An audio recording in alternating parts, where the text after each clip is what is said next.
यह कहानी है एक ऐसे राजा की जिनका नाम सुनते ही बड़े बड़े मुस्लिम राजाओं के पसीने तक छूट जाते थे। उनके नाम की वजह से बड़े बड़े राजाओं की रातों की नींद तक छिन जाती थी। आखिर वह कौन सा राजा था जिनके नाम को सुनते ही इन लोगों का नींद, चैन, सब कुछ खो जाता था। आज की इस वीडियो में इन्हीं राजा के बचपन से जुड़ी जानकारियों के बारे में बात करने वाले हैं कि आखिर इस राजा का जन्म कहाँ हुआ था और उनके माता पिता तथा इनके गुरु का नाम क्या था और उन्होंने अपनी शिक्षा कहाँ पर प्राप्त की थी। इन सभी सवालों के बारे में हम आपको इस वीडियो में बताने वाले हैं, तो आप इस वीडियो को अंत तक जरूर देखें।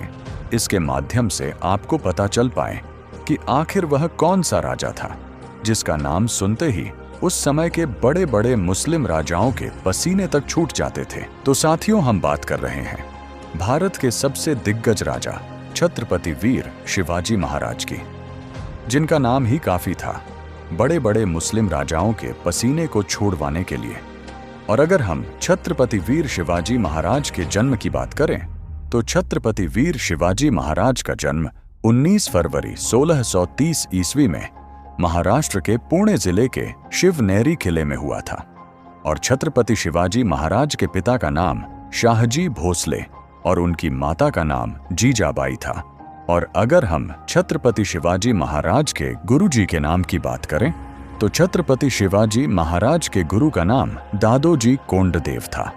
और शिवाजी महाराज मराठा के राजवंश थे। और छत्रपति वीर शिवाजी महाराज का जन्म उस समय हुआ था जब भारत पर मुस्लिम राजाओं की हुकूमत चल रही थी।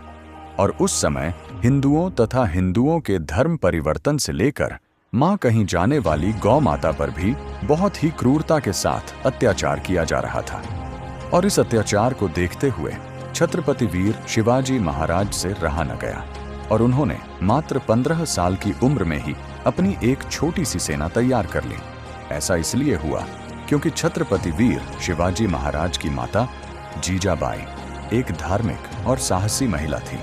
और उन्होंने बचपन से ही छत्रपति शिवाजी महाराज को रामायण, महाभारत और महान राजाओं की कहानियां सुनाई और उन्हें धर्म, न्याय और स्वराज्य के महत्व को समझाया था, जिसकी वजह से छत्रपति वीर शिवाजी महाराज के मन में धर्म, न्याय और राजस्व की भावना उत्पन्न हुई, जिसकी वजह से छत्रपति वीर शिवाजी महाराज जी ने मुगलों की छोटी से छोटी और कमजोर जगह पर धीरे धीरे कब्जा करना शुरू कर दिया।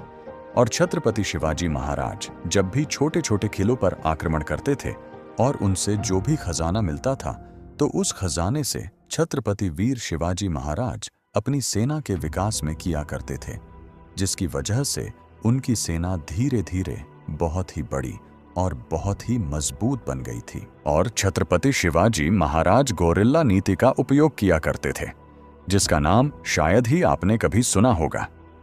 ये नीति इतनी खतरनाक थी कि दुश्मनों को पता तक भी नहीं चलता था कि हमला किस ओर से होगा और ये हमला कब होगा। इसीलिए गोरिल्ला नीति वीर शिवाजी महाराज की सबसे खतरनाक नीति मानी जाती थी। और जिस प्रकार से दक्षिण भारत पर बीजापुर सल्तनत का राज्य चल रहा था, उसी समय हिंदुओं को उनके धर्म को बदलने के लिए बहुत ही प्रताड़ित किया जा रहा था और हिंदुओं के धार्मिक स्थलों पर आक्रमण करके उन्हें बर्बाद कर दिया जाता था। और इन सभी चीजों को देखते हुए छत्रपति वीर शिवाजी महाराज से रहा न गया और उन्होंने निश्चय किया कि अब हम उनको भी उनकी औकात जरूर दिखाएंगे। इसीलिए भी छत्रपति वीर शिवाजी महाराज जब भी अपने गांव के बच्चों के साथ खेलते थे तो छत्रपति वीर शिवाजी महाराज बच्चों के साथ किलेबंदी और युद्ध का खेल खेला करते थे, जिसके माध्यम से बच्चों को यह पता चल पाए कि अगर कोई भी उनके ऊपर आक्रमण करेगा तो उस आक्रमण से कैसे बचा जा सकता है।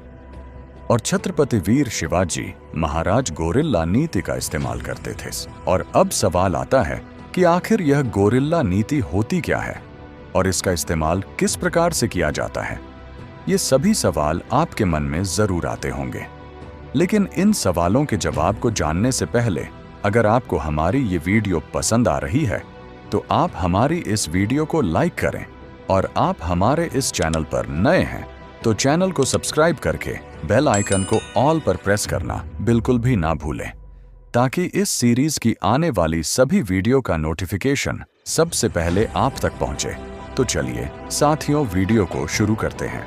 और अब हम बात करेंगे गोरिल्ला नीति की उन सभी जानकारियों के बारे में जिनका उपयोग करके छत्रपति वीर शिवाजी महाराज जी ने पूरे भारत में अपने युद्ध और पराकाष्ठा की मिसाल पेश की है।